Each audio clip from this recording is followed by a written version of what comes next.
Глава семейства Мархиевых спешно наполняет емкости с живительной влагой. О проблеме нехватки воды в летний период на время можно забыть. В эту местность семья переехала 12 лет назад. Михаил годами обивал пороги различных инстанций с просьбой провести по их улице качественный трубопровод. Но все тщетно.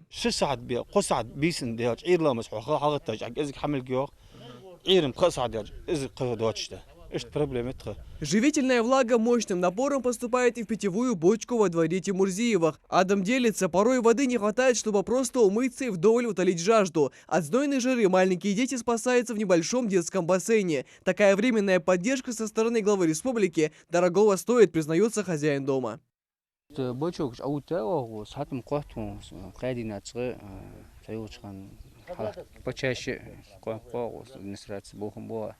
В муниципальном округе Гамурзиева перебои с водоснабжением довольно частое явление, рассказывает глава местной администрации. Высокая температура и палящее солнце чуть ли не втрое увеличивает потребность жителей в воде. По поручению руководителя региона подвоз воды производится практически ежедневно.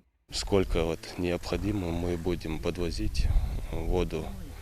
И у нас задействовано около 2 единиц техники.